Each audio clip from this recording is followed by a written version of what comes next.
바람직한 부모의 길을 찾아 함께하는 여행, 부모의 세계 TV 연두쌤입니다. 잘 지내셨죠? 오늘도 해피한 하루가 이어지고 계시기를 기원합니다. 오늘 저와 이야기 나눌 주제는요, 대화의 기본 태도 갖추기입니다. 기본 태도란 자녀와의 원만한 관계를 형성하기 위해서 부모가 반드시 갖춰야 할 기본 품성입니다. 여러분, 저는 몇 년 전 어느 여름방학 한 도서관에서 있었던 그들의 대화를 지금도 잊을 수가 없습니다. 눈에 보이는 듯 그들의 표정도 너무나 선명합니다. 한 어머니가 거칠게 아들의 손목을 잡고 도서관으로 들어왔습니다. 너 똑바로 있던 일 말해. 엄마와 아들은 둘 다 얼굴이 창백했고 엄마는 분노로, 아이는 두려움으로 일그러져 있었습니다. 아이는 고개를 들지 못하고 몇 번을 들락말락한 목소리로 이야기를 하다 이내 크지도 않은 소리로 울음을 터뜨리고 맙니다. 자, 내용은 이랬습니다. 아이가 여름방학 오전 일찍 도서관에서 책을 읽으려고 넓은 책상에 자리를 잡았습니다. 그런데 잠시 후에 한 무리의 아이들이 단체로 문을 열고 들어왔습니다. 아이들이 밀려들자 그 아이는 자의반 타의반으로 얼떨결에 자기 자리를 내어주고 말았습니다. 그리고는 시무룩한 얼굴로 돌아가 버린 것입니다. 물론 도서관을 오게 된 것도 엄마의 지시에 따랐을 것이라 추측은 되지만 그렇게 돌아가서는 얼마나 질책을 받았을지 예상이 되는 상황이었습니다. 왜 네가 먼저 맡은 자리를 뺏겼는지, 누가 뺏었는지, 너의 자리가 어디였었는지, 왜 너는 한마디도 하지 못했는지 여러 개의 질문을 속사포처럼 격앙된 목소리로 무서운 얼굴로 다그치고 있었어요. 제가 계속 지켜보아서 전후 사정을 알고 있었기에 제가 엄마에게 다가갔습니다. 그리고는 말을 건넸죠. 어머니 속상하실 만합니다. 저도 아이의 부모로서 그 마음과 속상함은 충분히 공감합니다. 라고 말을 건넸습니다. 엄마는 아직도 화가 풀리지 않은 격앙된 얼굴이었지만 이내 목소리를 조금은 풀고 약간 민망한 듯한 표정으로 저의 설명을 들었습니다. 잠시 시간이 흐른 후에 엄마는 멀쓱한 미소를 보이며 아이의 어깨를 잡고 그러기에 차분히 그 상황을 설명했으면 됐잖아. 이렇게 얘기하고 도서관 문을 나섰습니다. 제가 볼 때 차분하지 않은 건 그 엄마가 한 수 위였습니다.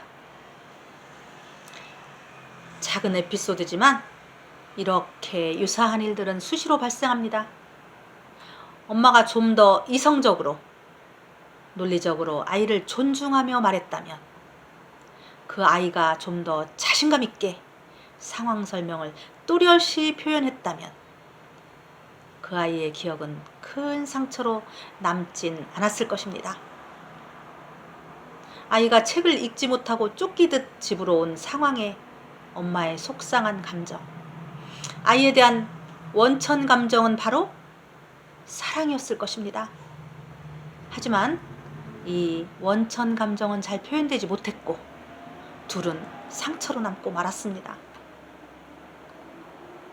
여러분, 높은 건물을 지으려면 기초공사부터 충실히 해야 단단한 건물이 지어지듯이 자녀와 원만한 관계를 맺기 위해서는 늘 마음속에 기초공사, 즉 부모 내면에 보이지 않는 내적 성품인 대화의 기본 태도를 갖추는 것이 반드시 필요하다는 것입니다. 앞의 사례에서처럼 엄마가 대화의 기본 품성을 지키며 아이와 차분히 대화를 했었다면 그렇게 충동적인 모습은 나타나지 않았을 것입니다.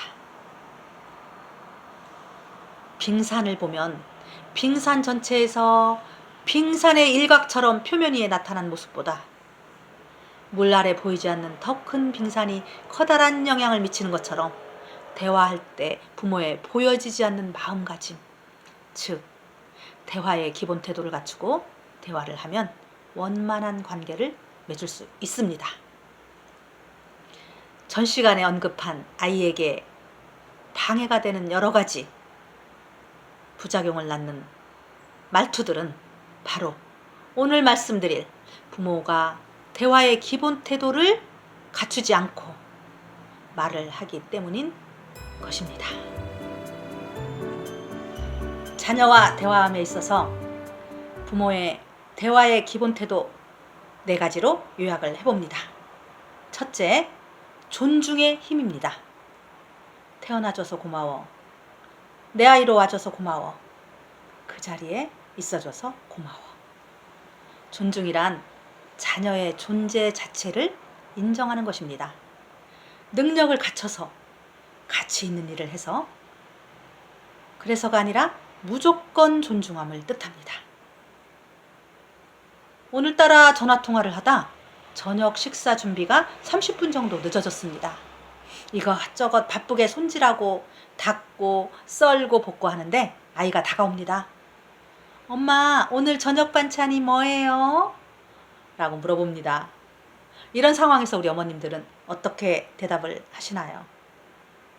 네가 알아서 뭐해? 이렇게 말씀하시는 분도 계시겠죠? 저리가 바빠! 이렇게 말씀하시는 어머니도 계실 거고요. 보면 몰라? 귀찮게 하지 말고 저리 가서 씻어. 네, 왜 이런 대답이 나올까요?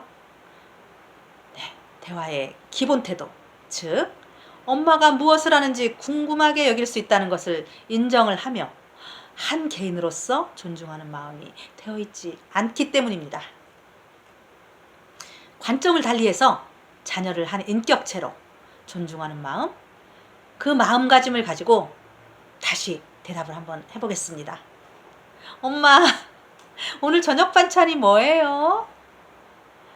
오늘 저녁에 네가 먹고 싶은 게 있는가 보구나. 혹시 배가 많이 고프니? 엄마가 뭐 하는지 궁금하구나. 엄마가 마음이 조급해서 너의 말을 잘못 들었어.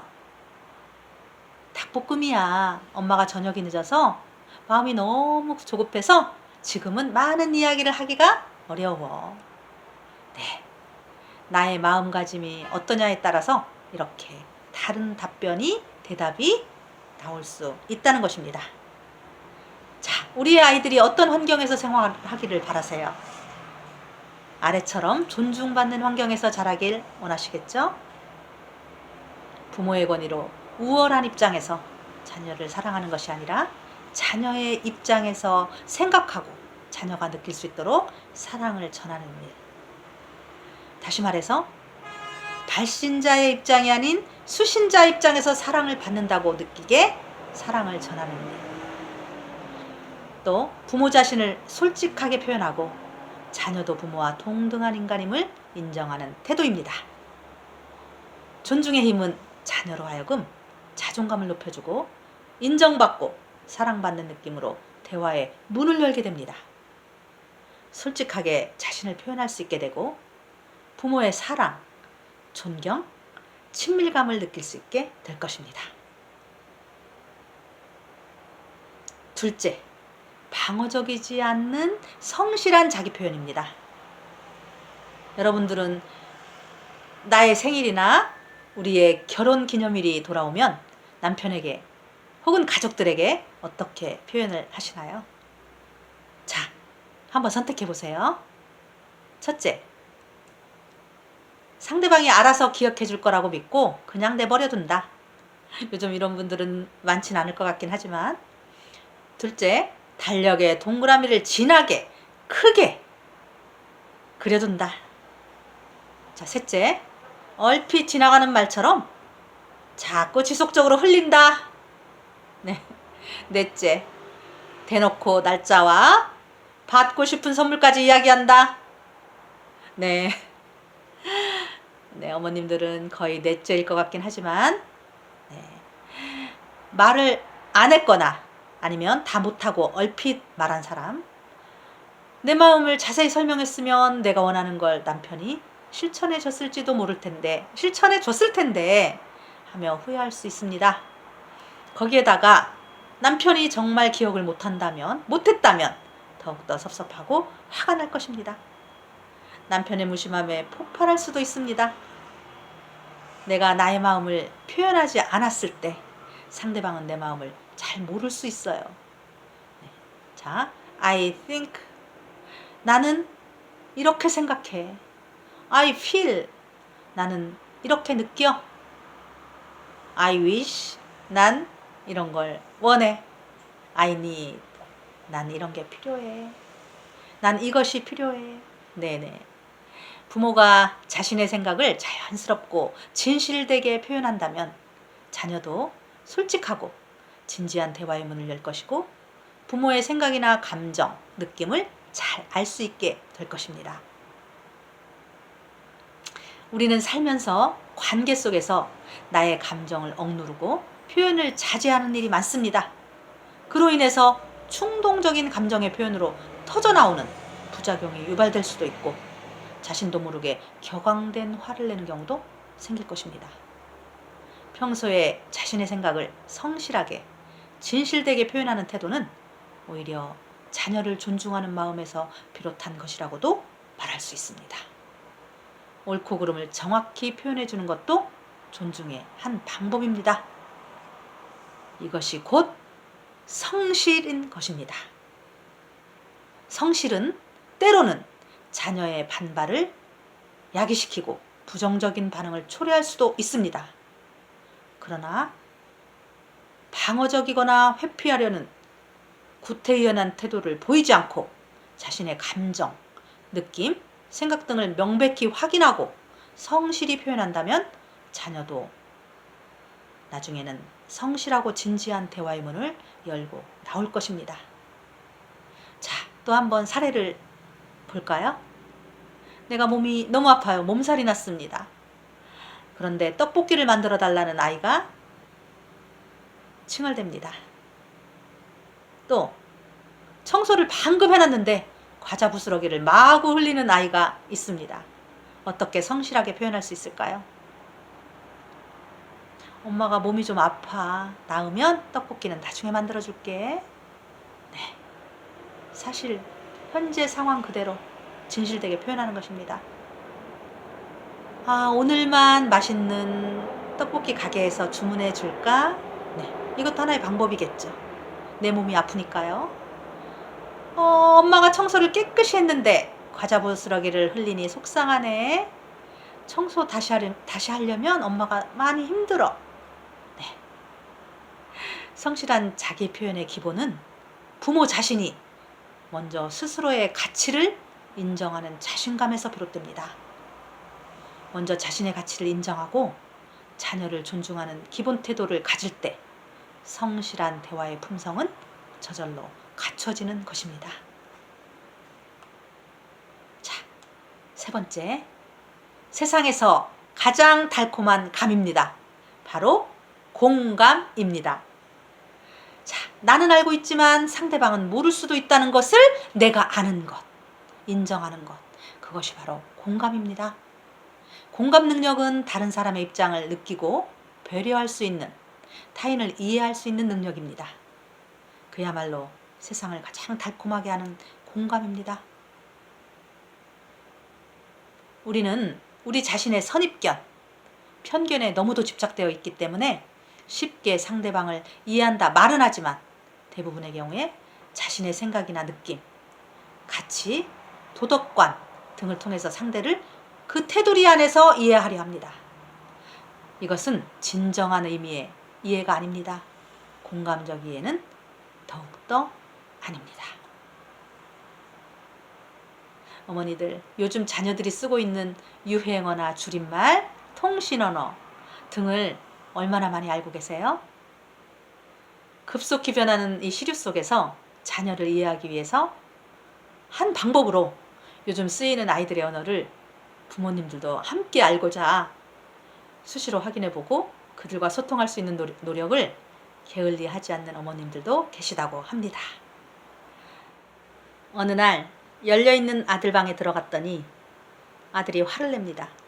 엄마, 나가세요. 노크도 없이 막 들어오면 어떡해요. 여긴 내 방인데. 자, 대부분 어머님들은 어떻게 대답할까요? 엄마가 자식 방에도 맘대로 못 들어가니? 무슨 비밀이 있다고 섭섭한 마음에 이렇게 대꾸할 수도 있습니다. 아이의 입장에서 숨은 아이의 감정, 느낌, 생각을 이해하려 했으며 수용적 대화를 해볼까요? 이젠 컸으니 너만의 세계를 가지고 싶은 게로구나. 네 방에 노크도 없이 불쑥 들어와서 기분이 몹시 상했나 보구나. 혼자 있고 싶었는데 방해를 받아서 언짢았구나. 네. 공감이기도 하고 수용의 태도이기도 합니다. 자, 마지막으로 얘기하려고 하는 네 번째, 마음의 여다지 수용입니다. 부모로부터 수용을 받을 때 자녀가 안정되고 평안함을 느껴서 자신의 문제를 스스로 풀어가고 해결 방안을 모색할 수 있는 힘을 줄 수 있는 태도입니다. 여러분, 수용과 허용의 차이점은 무엇일까요? 허용이 선택적으로 수용하는 것이라면 수용은 무조건적인 받아들임이라는 차이점이 있습니다. 비판적이지 않는 받아들임, 간섭 없이 지켜보는 기다림이 수용의 태도라고 볼 수 있겠습니다. 수용의 태도에는 세 가지가 있습니다. 첫째, 자녀의 행동을 수용하는 것입니다. 아이의 선택과 판단을 간섭하지 않고 옆에서 가만히 기다리며 지켜보는 것입니다. 아이가 종이접기를 하고 있습니다. 완성된 모양으로 진행하는 과정에서 반복되는 시행착오를 지켜보지 못한 어머니가 색종이를 뺏어서 접어주고 맙니다. 아이는 이렇게도 해보고 저렇게도 해보고 계속 수정하면서 목표하는 모양에 도달해야 하는데 이렇게 해라 저렇게 해라 간섭을 하면서 아이의 행동을 제재합니다. 이는 수용의 태도라고 볼 수 없습니다. 아이는 더 이상의 도전을 하지 않겠죠. 엄마의 도움을 기다리고 가만히 있습니다. 창의성을 약화시키는 태도라고 볼 수 있겠죠. 두 번째는 말을 수용하는 것입니다. 아이의 표현되는 말의 속뜻을 깨닫는 것입니다. 표현되는 말이 그 말의 속뜻이 아닌 경우가 흔히 많습니다. 엄마, 동생 옷만 사주는 것 같아요. 만약에 비슷한 양의 옷을 사고 있다면 이는 분명 동생에게 사랑을 뺏긴 것 같아요. 저도 많이 사랑해 주세요. 로 아이의 마음을 해석하는 것이 옳을 것입니다. 자, 세 번째, 감정이나 느낌을 수용하는 것입니다. 자녀는 말을 통해서 의미를 전달할 뿐만 아니라 자기의 생각, 느낌을 나타냅니다.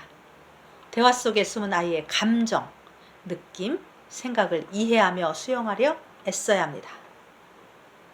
수용을 받은 자녀는 자신의 행동이나 말이 부모에 의해 간섭받거나 중단되는 일이 없기 때문에 스스로의 가치를 인정하게 됩니다. 또 성급히 문제를 해결하려고 하지 않고 대화 속에 숨은 아이의 감정, 느낌, 생각을 이해하려 애쓸 때 문제의 해결점에 자연스럽게 도달하는 것이 바로 수용의 힘입니다. 우리가 아이에게 칭찬을 하는 가장 큰 이유는 자존감과 자신감, 그리고 자부심을 키워주기 위함이 가장 클 것입니다. 우리가 아이를 칭찬해주고 인정해주고 좋아해주고 하는 것 등도 모두 자녀를 존중하는 것입니다. 아이를 존중하면 성실이나 공감, 수용의 기본 태도는 자연스럽게 갖출 수 있습니다. 모든 것은 서로 연결되어 있기 때문입니다. 오늘부터 내 마음의 밭에 아이를 존중하는 마음, 공감, 수용, 성실의 씨앗을 깊게 뿌리내려서 더욱더 귀 기울여 들을 수 있도록 노력해 주시기 바랍니다. 다음 시간에도 도움이 되는 자녀와의 대화법을 가지고 또 찾아뵙겠습니다. 저 연두쌤과 바람직한 부모로 가는 여정에 계속 함께 참여해 주실 거죠? 네, 다음 시간에 뵙겠습니다. 감사합니다. 고맙습니다.